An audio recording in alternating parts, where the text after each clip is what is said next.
দর্শক, আপনাদেরকে জানিয়ে রাখতে চাই এই এলাকাটিতে বর্তমানে বন্যার পরিস্থিতি খুবই ভয়াবহ, এতটাই বেগমান এই এলাকার বন্যার স্রোত। দেখতেই পাচ্ছেন যে আসলে স্রোতে কিন্তু মানুষ রাস্তা দিয়ে পারাপার হতে পারছে না, কারণ ব্যাঘাত ঘটছে এই বন্যার স্রোতে। দেখতেই পাচ্ছেন যে বন্যার স্রোতের এতটাই স্পিড, যার কারণে কিন্তু এই যে দেখেন বাড়িঘর ভেঙে পরিস্থিতিটা কেমন, কী পর্যায়ে গেছে এই বাড়িঘর ভেঙে।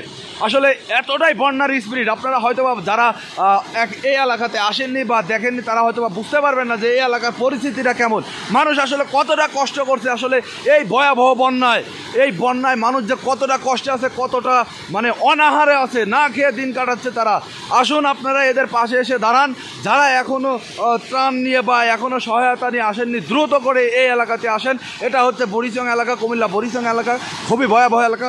আমি একটি ভাইয়ের সাথে কথা বলবো, একটি ভাই আসছেন, আসলে আমি এই ভাইয়ের কাছ থেকে জানবো ভাইয়ের পরিস্থিতি। ভাই, আপনারা কয়দিন যাবত এই বন্যায় কবলিত আছেন? আজকে আমরা গ্রাম হলো ময়নামতি ইউনিয়নের 3 বাজারা গ্রাম। জি। আমরা আজকে থেকে 5 দিন যাবৎ পানিবন্দি। জি। পানিবন্দি অবস্থায় আজকে 2-3 দিন হয়েছে এদিকে ভাত ভাঙছে। এর ভিতরে আমরা 5 দিনই পানিবন্দি অবস্থায় আছি। কেউ আমাদের এতটা বুঝতে পারে না যে আমরা যে এত অসহায় আছি। সবাই বুঝতেছে ভাঙ্গা পড়ছে, ওইদিকে মানুষই শুধু অসহায় আছে।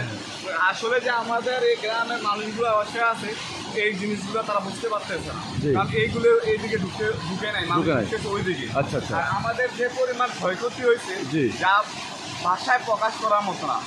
কেমন আমাদের দেখেন এডিও একটা প্রজেক্টের মতো, এই প্রজেক্টও শেষ, নষ্ট হয়ে গেছে। কৃষি জমি যেগুলো ছিল এগুলো নষ্ট হয়ে গেছে। তারপরে আপনারা আছে মনে করেন মাছের যে বড় বড় পুকুরগুলো ছিল এই পুকুরগুলো নষ্ট হয়ে গেছে।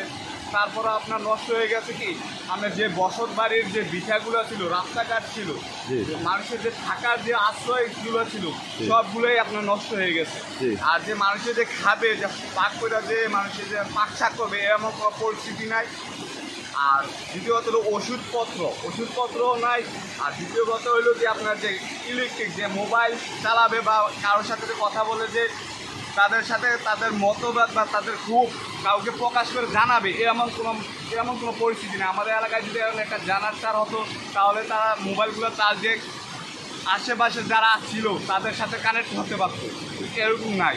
আর এখন গ্যাসের চুলা যদি হয়তো থাকতো তাহলে হয়তো মানুষের যদি কিছু ত্রাণ দিত, শুকনা খাবার দিত, তাহলে কি হয়তো এই শুকনা খাবারগুলো গ্যাসের বোতল যদি সাপ্লাই দিত এগুলো নিয়ে মানুষের পাক করে খেতে পারতো।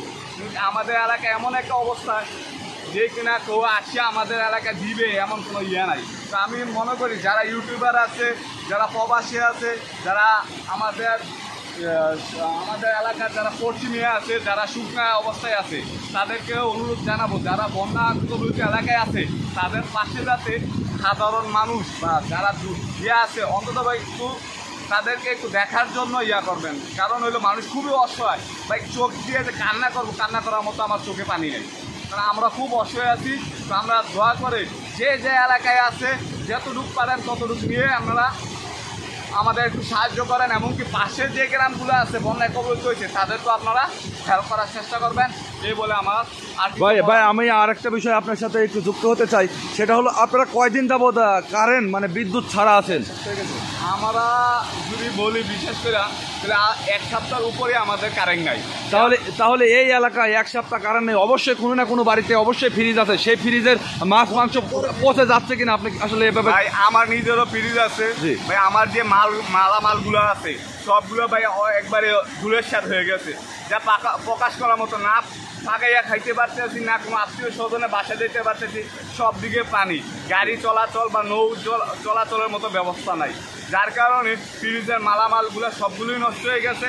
তো আমরা মনে করি যদি আমাদের এলাকায় যদি কারেন্টের ব্যবস্থা হতো, অন্ততপক্ষে রাত্রে মানুষের যে সাপ বিচ্ছু এইসবের যে ভয়াবহ পরিস্থিতিটা এটার মোকাবেলা করতে পারতো।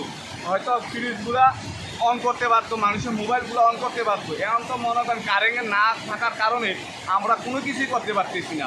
এখন ভাই আমি আপনার সাথে একটু যুক্তই হতে চাই, সেটা হলো ইতিমধ্যে ব্যাপক বন্যা হয়ে গেছে, সেই সাথে বিদ্যুৎ দিলে বা বিদ্যুতের সাথে পানিতে আর্থিং করলে মানুষের কোনো ক্ষয়ক্ষতি হবে কিনা এই ব্যাপারটা আমি মনে করি যে মিটারগুলো পানির নিচে চলে গেছে, এই লাইনগুলো কাইটা দেওয়ার পরে যেগুলো উঁচায় জমি আছে তাদের লাইনগুলো যদি দেখ, যারা পানিতে তলিয়ে গেছে তারাও এসে এখান থেকে হেল্প নিতে পারবে। এরকম সিস্টেম করে যদি দেয়, কিছু পরিবারের যদি সিস্টেম করা যায়, তাহলে দেখা গেছে কি যারা পানির নিচে তলিয়ে গেছে তারাও এক পর্যায়ে শুকনার থেকে একটু হেল্প নিতে পারবো। তাহলে কি সবাই মিলেমিশে একসাথে আমরা একত্রিত হতে পারবো, এটা হইলে আমাদের খুব ভালো হয়। ঠিক আছে ভাই, আপনাকে অসংখ্য ধন্যবাদ। দর্শক, আমি আপনাদেরকে বলে রাখতে চাই, যারা এখনও এই এলাকায় ত্রাণ নিয়ে আসেননি, এটা কুমিল্লা অঞ্চলের বড়িচং এলাকা। দর্শক, এই এলাকাতে এখনও বিদ্যুৎ সংযোগ নাই। এদের চাহিদা শুধু ত্রাণ নয়, এদের চাহিদা হচ্ছে গ্যাস সিলিন্ডার নিয়ে আসা হোক, তাদেরকে সহায়তা করা হোক। সেই সাথে এদের চাহিদা হচ্ছে এই এলাকাটিতে বিদ্যুৎ নাই, সেক্ষেত্রে এই এলাকাটিতে জেনারেটরের ব্যবস্থা করা হোক, যাতে করে তারা মোবাইল চার্জ দিয়ে দীর্ঘদিন মানে মোবাইল চার্জ দিয়ে আত্মীয় স্বজনের সাথে যোগাযোগ রাখতে পারে। দর্শক, এটাই কিন্তু ছিল এই এলাকার মূল চাহিদা।